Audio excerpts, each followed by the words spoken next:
नाम हा सत्कर्माचा पाया आहे, तसाच कळसही आहे.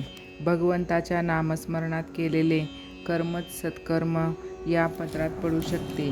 भगवंताच्या विस्मरणात केलेले कर्म सत्कर्म ठरू शकत नाही. समजा एखादा मनुष्य नुसते तोंडाने राम राम म्हणतो आहे, परंतु भगवंताच्या स्मरणात नाही, तर मग राम राम म्हणण्याची त्याची क्रिया सत्कर्म म्हणता येईल का? वास्तविक नाम हे स्वतःसिद्ध असल्याने ते जाणता वा अजाणता म्हटले तरी ते सत्कर्म याच सदरात पडते.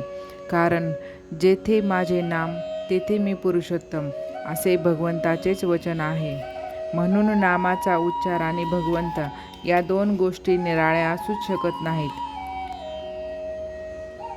मुखाने नाम म्हणणाऱ्याचे लक्ष भगवंताकडे असो वा नसो, ते सत्कृत्य याच सदरात पडते.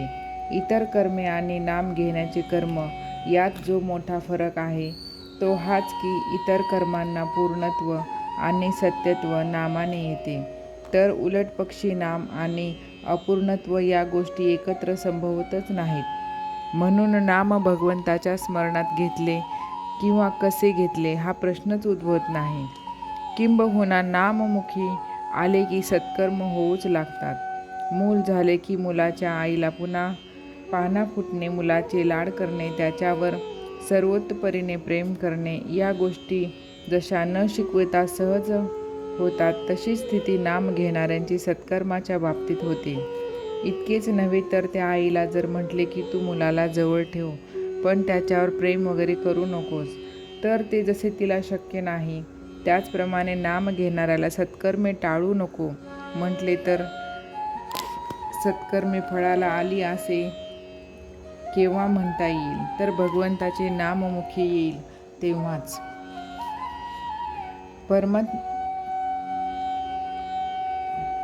परमात्म्याने आपल्याला सांगून ठेवले आहे की तू माझा व्हावासा असे तुला वाटते आहे ना, मग तू प्रपंच अतिदक्षतेने कर.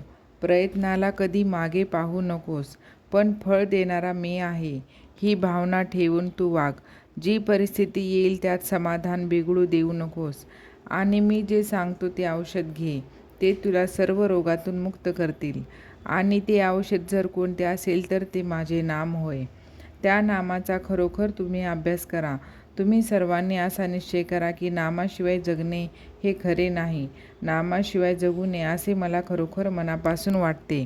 नामावरची निष्ठा कसे काम करते हे निष्ठेने नाम घेणाऱ्यालाच कळेल. नामाचे प्रेम ज्याला लागले त्याच्या मागे परमात्मा उभा राहिला, हे अगदी सत्य आहे. सत्य त्रिवाचा सत्य सांगतो, म्हणून आवडीने आणि प्रेमाने भगवंताचे नाम घेत राहावे. एकदा तरी त्याला कळकळीने रामा अशी हाक मारा की भगवंताला तुम्हाला येऊन भेटावेसे वाटले पाहिजे.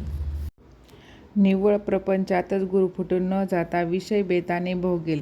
खरा ध्यास लागल्यावर ती वस्तू मिळाल्या वाचून चैन पडणार नाही.